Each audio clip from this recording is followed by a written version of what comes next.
গ্রামীণ ব্যাংকে চাকরি স্বপ্ন নয়, এবার হতে পারে বাস্তব। শুরু করছি আজকের বিশেষ ভিডিও। শিক্ষানবিশ কেন্দ্র ব্যবস্থাপক জয়েনিং কবে, কাজই বাকি। চলুন জানতে পারি একেবারে শুরু থেকে শেষ পর্যন্ত। আসসালামু আলাইকুম, welcome to daily job news and preparation YouTube channel. আশা করি সবাই ভালো আছেন, আমিও আলহামদুলিল্লাহ ভালোই আছি। গ্রামীণ ব্যাংকে শিক্ষানবিশ কেন্দ্র ব্যবস্থাপকদের শিক্ষানবিশকালে কি কি কাজ করতে হয়। তো ভিউয়ার্স, আপনারা সবাই জানেন যে কিছুদিন আগে বা 2-1 মাস আগে আমাদের কিন্তু এই যে গ্রামীণ ব্যাংকে একটি বিশাল নিয়োগ বিজ্ঞপ্তি প্রকাশিত হয়েছিল এবং সেখানে পরীক্ষাও হয়েছে, ভাইবা হয়েছে। এখন শুধু জয়েনিং এর পালা। কবে এই অফিসাররা বা এই প্রার্থীরা কবে থেকে জয়েনিং করবে বা এদের কি কি কাজ করতে হবে সে বিষয় নিয়ে আজকে বিস্তারিত আলোচনা করব। তো সম্পূর্ণ ভিডিওটি শুরু থেকে শেষ পর্যন্ত একটু স্কিপ না করে সম্পূর্ণ ভিডিওটি দেখবেন।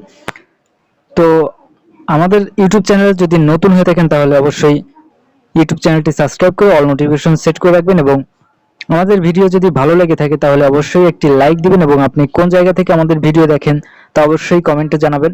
এবং আপনার ভাই বোন, বন্ধু, আত্মীয় স্বজন কেউ যদি চাকরি প্রার্থী অথবা শিক্ষার্থী থেকে থাকে তাহলে তার কাছে ভিডিওটি অবশ্যই শেয়ার করে রাখবেন। তো চলুন আর কথা না বাড়িয়ে সরাসরি আলোচনা চলে যাওয়া যাক। গ্রামীণ ব্যাংকের শিক্ষানবিশ কেন্দ্র ব্যবস্থাপক পদে সাধারণত নিয়োগ দেওয়া হয় স্নাতক সমমান পাশ প্রার্থীদের। এক্ষেত্রে মাঝে মাঝে এইচএসসি পাস প্রার্থীদেরকেও নিয়োগ দেওয়া হয়। তো এখানে তাদের নিয়োগের উপর ডিপেন্ড করে এই শিক্ষাগত যোগ্যতা বিষয়টা বিবেচনা করা হয়। এই পদে প্রথমে 1 বছর মেয়াদী প্রশিক্ষণ বা শিক্ষানবিশ কাল থাকে। এখানে আপনি যদি এখানে চাকরি পান তাহলে আপনার প্রথম 1 বছর হবে শিক্ষানবিশ কাল। এরপর স্থায়ীভাবে পদোন্নতি পেয়ে কেন্দ্র ব্যবস্থাপক হিসেবে নিয়োগ দেওয়া হয়। লিখিত ও মৌখিক পরীক্ষায় উত্তীর্ণ হলে নির্বাচিত প্রার্থীদের জয়েনিং সাধারণত পরীক্ষার ফল প্রকাশের 1 থেকে 3 মাসের মধ্যে হয়ে থাকে। তবে জয়েনিং তারিখ নির্ভর করে ব্যাংকের চাহিদা ও প্রস্তুতির উপর। অনেক সময় ব্যাচ আকারে ট্রেনিং শুরু হয়, তখন সকলকে একসাথে জয়েন করতে বলা হয়। আশা করি বিষয়টি খুব ক্লিয়ারলি বুঝতে পেরেছেন। তো ভিউয়ার্স, আমার daily job news and preparation YouTube চ্যানেলের এই মাসের মে মাসের একটি টার্গেট রয়েছে।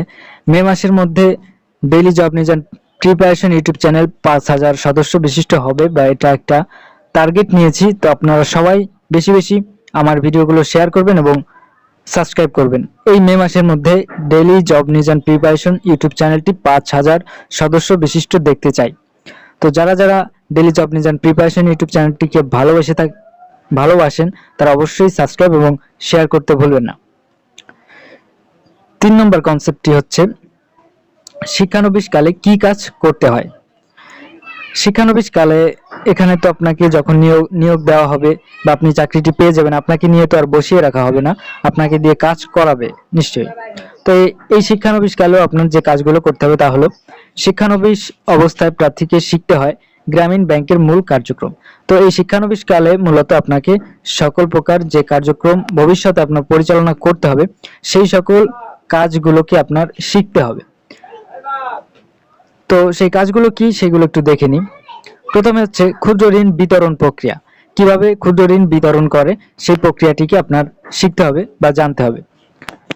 বিভিন্ন কাজের মাধ্যমে আপনাকে শিখিয়ে দেওয়া হবে। এরপরে সঞ্চয় গ্রহণ, তারপরে আছে সদস্যদের সাথে নিয়মিত যোগাযোগ, সাপ্তাহিক কেন্দ্র সভা পরিচালনা, মাঠ পর্যায়ের কাজ। এই সময়ের মধ্যে একটি ট্রেনিং ব্যাংকিং এর পুরো প্র্যাকটিক্যাল অভিজ্ঞতা অর্জন করানো হয় প্রার্থীদেরকে। আশা করি ক্লিয়ারলি বুঝতে পেরেছেন।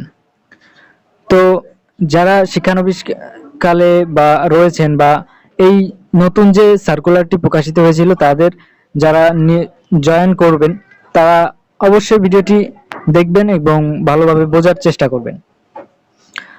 প্রথমে যাদের চাকরি হয় তারা কিন্তু খুব টেনশন এবং ভয়ে থাকে যে আমাকে ওখানে যে কি কাজ করতে হতে পারে, এখানে আমার দায়িত্ব কর্তব্য এবং আপনার যে তার এখানে যে ভয়টি কাজ করে সে ভয়ে সবার মধ্যে থাকে, তাতে সে যত বড়ই অভিজ্ঞ হোক না কেন। তো যাই হোক, তো আশা করি যে এই ভিডিওটি দেখবে তার আর কোনো প্রকার ভয় থাকবে না। আচ্ছা, এখানে চাকরি করলে যে বেতন এবং সুযোগ সুবিধা, বিভিন্ন ফ্যাসিলিটি যেটা থাকে সে বিষয়ে একটু জানি। 4 নম্বরে আছে দেখুন, বেতন ও সুযোগ সুবিধা। শিক্ষানবিশকালে মাসিক ভাতা দেওয়া হয়, যা আনুমানিক 11 থেকে 13,000 টাকা এরকমটা। এছাড়াও ফিল্ড ভাতা ও অন্যান্য ক্ষুদ্র সুবিধা পাওয়া যায়। স্থায়ী হওয়ার পর বেতন প্রায় 20,000 প্লাস টাকা ছাড়িয়ে যেতে পারে। সাথে থাকে পিএফ, উৎসব ভাতা, চিকিৎসা সুবিধা ইত্যাদি। তো ভিউয়ার্স, এই ছিল শিক্ষানবিশকালে কিভাবে কি কি কাজ করতে হতে পারে এবং কি কি দায়িত্ব কর্তব্য থাকে। তো এখন আসি আমাদের এই যে গত যে কিছুদিন আগে যে পরীক্ষাটা গেল তার জয়নিং এর ব্যাপারে। তো এখানে অনেক কেন্দ্রের প্রার্থীদের দেখা গেছে যে অনেকে কিন্তু ইতিমধ্যে জয়েন করেছে, আবার অনেক কেন্দ্রের বা অনেক বিভাগের লোকজন আছে যারা এখন পর্যন্ত জয়েন করেনি। কিছুদিনের মধ্যে বা 1 মাসের মধ্যে তাদেরকে জয়েন করানো হবে। তো এই বিষয়টি গ্রামীণ ব্যাংকের অফিসিয়াল যে ওয়েবসাইট রয়েছে সেখানে গেলে বিস্তারিতভাবে জানতে পারবেন এবং সব আপডেট আপনাদের মোবাইল ফোনের মাধ্যমে জানিয়ে দেওয়া হবে। তো কোনো টেনশন এবং প্যারা নেওয়ার কোনো দরকারই নাই। আপনি কি গ্রামীণ ব্যাংকে ক্যারিয়ার করতে চান? তাহলে আজ থেকেই প্রস্তুতি শুরু করুন। ভিডিওটি ভালো লাগলে লাইক দিন, শেয়ার করুন এবং এই ধরনের আরো আপডেট পেতে সাবস্ক্রাইব করুন আমাদের চ্যানেলটি। দেখা হবে পরের ভিডিওতে, ততদিন থাকুন সুস্থ, থাকুন নিরাপদ। আজকের ভিডিও পর্যন্ত ছিল, দেখা হবে নতুন কোনো ভিডিওতে। সে পর্যন্ত সবাই ভালো থাকুন, সুস্থ থাকুন। আজকে এখানেই বিদায় নিচ্ছি। আল্লাহ হাফেজ, আসসালামু আলাইকুম।